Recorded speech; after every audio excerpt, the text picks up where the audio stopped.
Dreamtown by Henry Slesar. The woman in the doorway looked so harmless. Who was to tell she had some rather startling interests?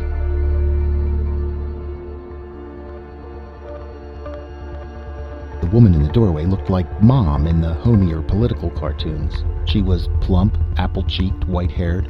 She wore a fussy old-fashioned nightgown and was busily clutching a worn house robe around her expansive middle. She blinked at Sol Becker's rain-flattened hair and hangdog expression and said, "What is it? What do you want?" I'm sorry," Sol's voice was pained. The man in the diner said you might put me up. I had my car stolen. A hitchhiker. Going to Salinas." He was puffing. "Hitchhiker? I don't understand." She clucked at the sight of the pool of water he was creating in her foyer. "Well, come inside, for heaven's sake. You're soaking." "Thanks," Sol said gratefully. With the door firmly shut behind him, the warm interior of the little house covered him like a blanket. He shivered and let the warmth seep over him. "I'm terribly sorry. I know how late it is." He looked at his watch, but the face was too misty to make out the hour. "Must be nearly 3, the woman sniffed. "You couldn't have come at a worse time. I was just on my way to court." The words slid by him. "If I could just stay overnight until the morning, I could call some friends in San Fernando. I'm very susceptible to head colds," he added inanely. "Well, take those shoes off first," the woman grumbled. "You can undress in the parlor, if you'll keep off the rug. You won't mind using the sofa?" "No, of course not. I'd be happy to pay." "Oh, tush, nobody's asking you to pay. This isn't a hotel. You mind if I go back upstairs? They're going to miss me at the palace." "No, of course not," Sol said. He followed her into the darkened parlor and watched as she turned the screw on a hurricane-style lamp, shedding a yellow pool of light over half a flowery sofa and doily-covered wing chair. You go up. I'll be perfectly fine." "Guess you can use a towel, though. I'll get you one. Then I'm going up. We wake pretty early in this house. Breakfast's at 7. You'll have to be up if you want any." I really can't thank you enough." "Tush," the woman said. She scurried out and returned a moment later with a thick bath towel. "Sorry I can't give you any bedding, but you'll find it nice and warm in here." She squinted at the dim face of a ship's wheel clock on the mantel and made a noise with her tongue. 3:30, she exclaimed. "I'll miss the whole execution." "The what?" "Good night, young man," Mom said firmly. She padded off, leaving Sol holding the towel. He patted his face and then scrubbed the wet tangle of brown hair. Carefully, he stepped off the carpet and onto the stone floor in front of the fireplace. He removed his drenched coat and suit jacket and squeezed water out over the ashes. He stripped down to his underwear, wondering about next morning's possible embarrassment, and decided to use the damp bath towel as a blanket. The sofa was downy and comfortable. He curled up under the towel, shivered once, and closed his eyes. He was tired and very sleepy, and his customary nightly review was limited to a few detached thoughts about the wedding he was supposed to attend in Salinas that weekend, the hoodlum who had responded to his good nature by dumping him out of his own car, the slogging walk to the village, the little round woman who was hurrying off like the White Rabbit to some mysterious appointment on the upper floor. Then he went to sleep. A voice awoke him, shrill and questioning. "Are you naked?" His eyes flew open, and he pulled the towel protectively around his body and glared at the little girl with the rust-red pigtails. "Huh, mister?" she said, pushing a finger against her freckled nose. "Are you?" "No," he said angrily. "I'm not naked. Will you please go away?" "Sally." It was Mom appearing in the doorway of the parlor. "You leave the gentleman alone." She went off again. "Yes," Sol said. "Please let me get dressed, if you don't mind." The girl didn't move. "What time is it?" "Dunno," Sally shrugged. "I like poached eggs. They're my favorite eggs in the whole world." "That's good," Sol said desperately. "Now, why don't you be a good girl and eat your poached eggs in the kitchen?" "Ain't ready yet. You going to stay for breakfast?" "I'm not going to do anything until you get out of here." She put the end of a pigtail in her mouth and sat down on the chair opposite. "I went to the palace last night. They had an execution." "Please," Sol groaned. "Be a good girl, Sally. If you let me get dressed, I'll show you how to take off your thumb." "Oh, that's an old trick." Did you ever see an execution? No. Did you ever see a little girl with her hide tanned? Huh? Sally! Mom again, sterner. You get out of there or you know what. Okay, the girl said blithely. I'm going to the palace again, if I brush my teeth. Aren't you ever going to get up? She skipped out of the room, and Sol hastily sat up and reached for his trousers. When he had dressed, the clothes still damp and unpleasant against his skin, he went out of the parlor and found the kitchen. Mom was busy at the stove. He said, "Good morning." "Breakfast in 10 minutes," she said cheerfully. "You like poached eggs?" "Sure. Do you have a telephone?" "In the hallway, party line, so you may have to wait." He tried for 15 minutes to get through, but there was a woman on the line who was terribly upset about a cotton dress she had ordered from Sears and was telling the world about it. Finally, he got his call through to Salinas, and a sleepy-voiced Fred, his old army buddy, listened somewhat indifferently to his tale of woe. "I might miss the wedding," Sol said unhappily. I'm awfully sorry." Fred didn't seem to be half as sorry as he was. When Sol hung up, he was feeling more despondent than ever. A man, tall and rangy, with a bobbing Adam's apple and a lined face, came into the hallway. "Hello?" he said inquiringly. "You the fella had the car stolen?" "Yes." The man scratched his ear. "Take you over to Sheriff Coogan after breakfast. He'll let the Stadies know about it. My name's Dawes." Sol accepted a careful handshake. "Don't get many people coming to town," Dawes said, looking at him curiously. "Ain't seen a stranger in years, but you look like the rest of us." He chuckled. Mom called out, "Breakfast!" At the table, Dawes asked his destination. "Wedding in Salinas," he explained. "Old army friend of mine. I picked this hitchhiker up about 2 miles from here. He seemed okay." "Never can tell," Dawes said placidly, munching egg. "Hey, Ma, that's why you were so late coming to court last night?" "That's right, Pa." She poured the blackest coffee Sol had ever seen. "Didn't miss much, though." "What court is that?" Sol asked politely, his mouth full. "Gum," Sally said, a piece of toast sticking out from the side of her mouth. "Don't you know nothing?" "Armagon," Dawes corrected. He looked sheepishly at the stranger. "Don't expect Mr. He cocked an eyebrow. "What's the name?" "Becker."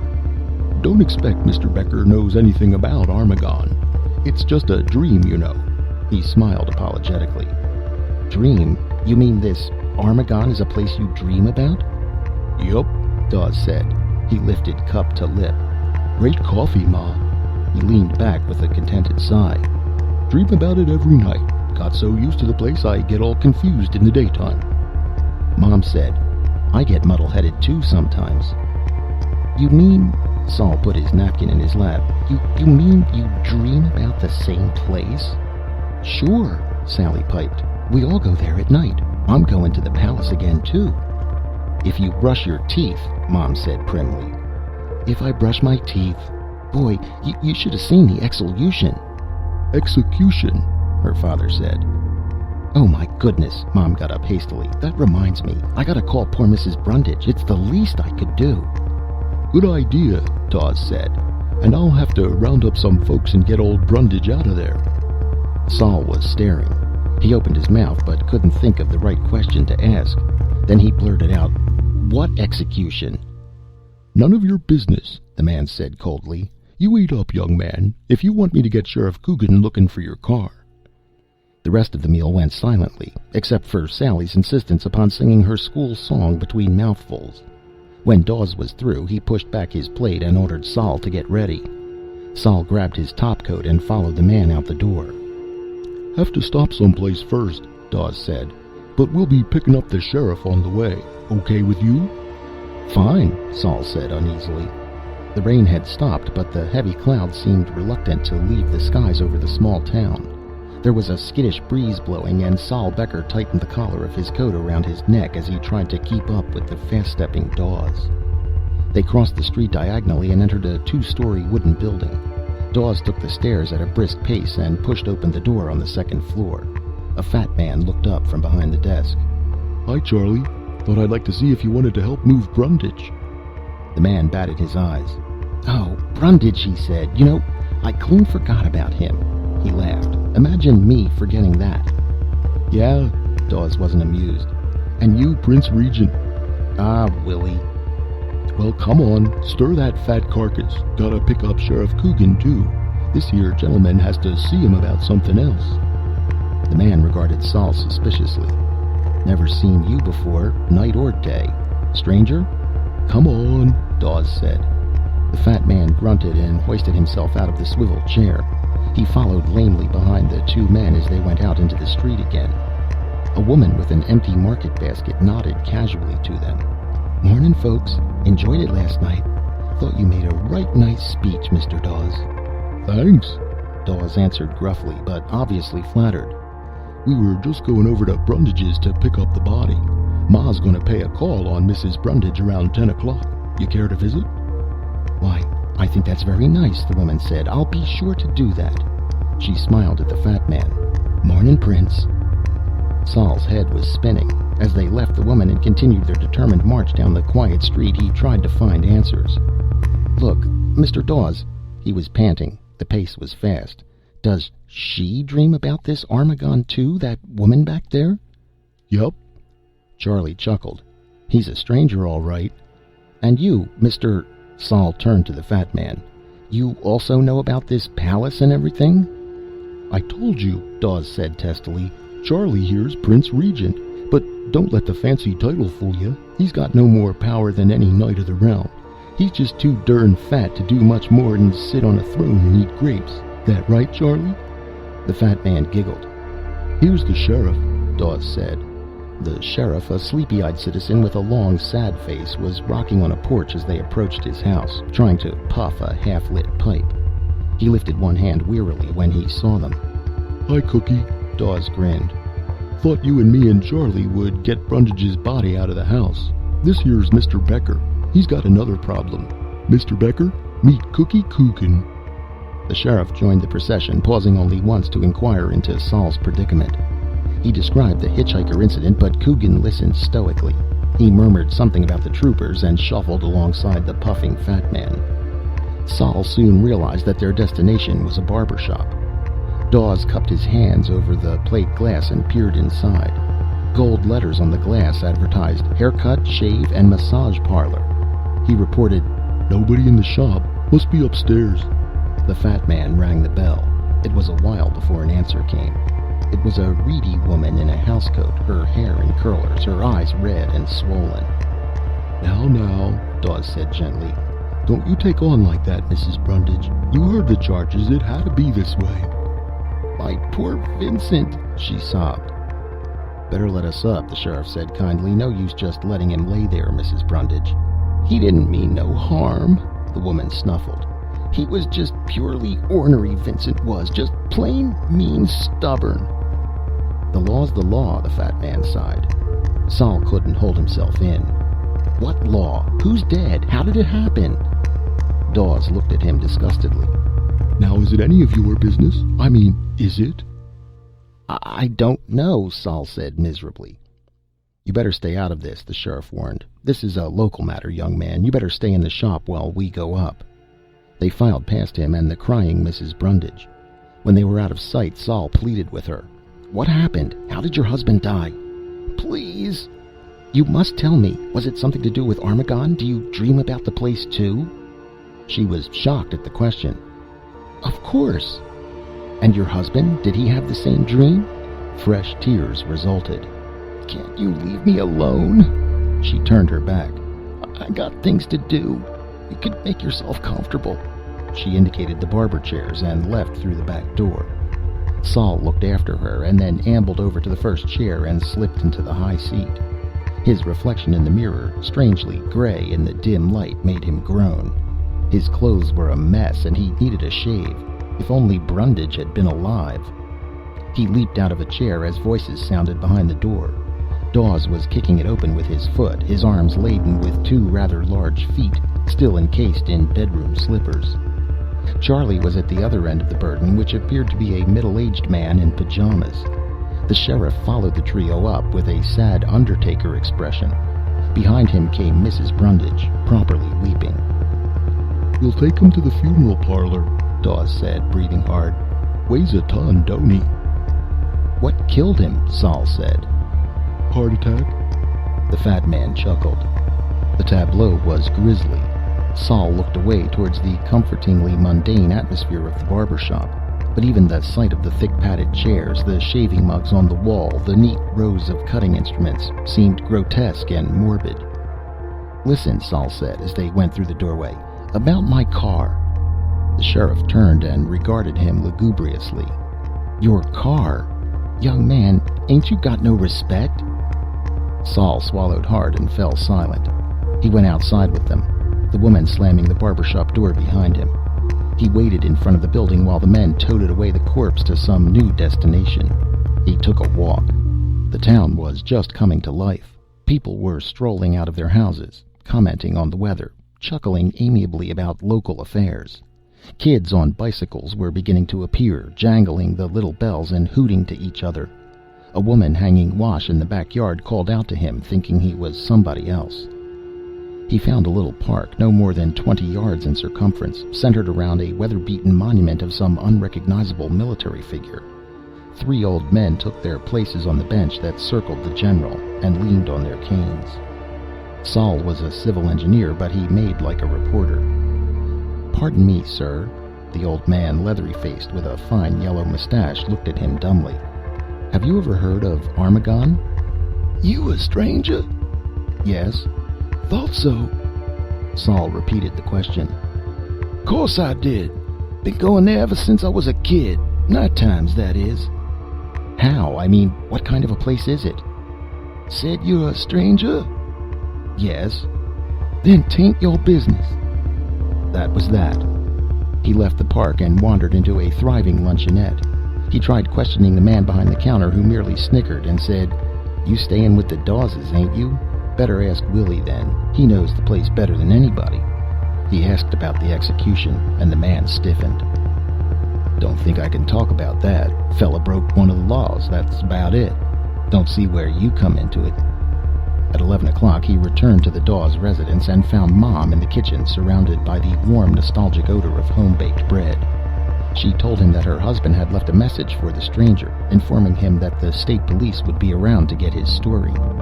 He waited in the house, gloomily turning the pages of the local newspaper, searching for references to Armagon. He found nothing. At 11:30, a brown-faced state trooper came to call, and Sol told his story. He was promised nothing and told to stay in town until he was contacted again by the authorities. Mom fixed him a light lunch, the greatest feature of which was some hot biscuits she plucked out of the oven. It made him feel almost normal. He wandered around the town some more after lunch, trying to spark conversation with the residents. He learned little. At 5:30, he returned to the Dawes house and was promptly leaped upon by little Sally. "Hi, hi, hi," she said, clutching his right leg and almost toppling him over. "We had a party in school. I had chocolate cake. You going to stay with us?" "Just another night," Sol told her, trying to shake the girl off. "If it's okay with your folks. They haven't found my car yet." "Sally!" Mom was peering out of the screen door. "You let Mr. Becker alone and go wash. Your pa will be home soon." "Oh, pooh," the girl said, her pigtails swinging. "Do you got a girlfriend, mister?" "No." Sol struggled towards the house with her dead weight on his leg. "Would you mind? I can't walk." "Would you be my boyfriend?" "Well, we'll talk about it if you let go of my leg." Inside the house, she said, "We're having pot roast. You stayin'?" "Of course Mr. Becker's stayin'," Mom said. "He's our guest." "That's very kind of you," Sol said. "I really wish you'd let me pay for something." "Don't want to hear another word about pay." Mr. Dawes came home an hour later, looking tired. Mom pecked him lightly on the forehead. He glanced at the evening paper and then spoke to Sol. "Hear you been asking questions, Mr. Becker." Sol nodded, embarrassed. "Guess I have. I'm awfully curious about this Armagon place. Never heard of anything like it before." Dawes grunted. "You ain't a reporter?" "Oh, no, I'm an engineer. I was just satisfying my own curiosity." "Uh-huh." Dawes looked reflective. "You wouldn't be thinking about writing us up or anything? I mean, this is a pretty private affair." "Writing it up?" Sol blinked. "I hadn't thought of it, but you'll have to admit it's sure interesting." "Yeah," Dawes said narrowly. "I guess it would be. "Supper," Mom called. After the meal, they spent a quiet evening at home. Sally went to bed screaming her reluctance at 8:30. Mom, dozing in the big chair near the fireplace, padded upstairs at 9.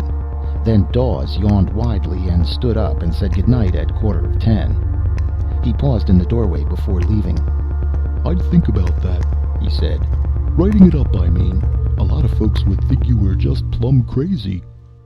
Sol laughed feebly. I guess they would at that. "Good night," Dawes said. "Good night." He read Sally's copy of Treasure Island for about half an hour. Then he undressed, made himself comfortable on the sofa, snuggled under the soft blanket that Mom had provided, and shut his eyes. He reviewed the events of the day before dropping off to sleep. The troublesome Sally, the strange dream world of Armagon, the visit to the barber shop, the removal of Brundage's body, the conversations with the townspeople, Dawes' suspicious attitude. Then sleep came. He was flanked by marble pillars thrusting toward a high domed ceiling. The room stretched long and wide before him, the walls bedecked in stunning purple draperies. He whirled at the sound of footsteps echoing stridently on the stone floor. Someone was running towards him. It was Sally, pigtails streaming out behind her, the small body wearing a flowing white toga. She was shrieking, laughing as she skittered past him, clutching a gleaming gold helmet. He called out to her, but she was too busy outdistancing her pursuer. It was Sheriff Coogan, puffing and huffing, the metal and gold cloth uniform ludicrous on his lanky frame. "Consarn kid," he wheezed. "Give me my hat." Mom was following him, her stout body regal in scarlet robes. "Sally, you give Mr. Coogan his helmet, you hear?" "Mrs. Dawes," Sol said. "Why, Mr. Becker, how nice to see you again. Pa, look who's here." Willie Dawes appeared. No, Sol thought. This was King Dawes. Nothing else could explain the magnificence of his attire. "Yes," Dawes said craftily. "So I see. Welcome to Armagon, Mr. Becker." "Armagon?" Sol gaped. "Then this is the place you've been dreaming about?" "Yup," the king said. "And now you're in it too." "Then I'm only dreaming?" Charlie, the fat man, clumsy as ever in his robes of state, said, "So that's the snooper, eh?" "Yup," Dawes chuckled. "Think you better round up the knights." Sol said, "The knights?" "Execution! Execution!" Sally shrieked. "Now wait a minute!" Charlie shouted. Running feet, clanging of armor, Sol backed up against a pillar. "Now look here, you've gone far enough." "Not quite," said the king. The knights stepped forward. "Wait!" Sol screamed. Familiar faces under shining helmets moved towards him, the tips of sharp-pointed spears gleaming wickedly. And Sol Becker wondered, would he ever wake up?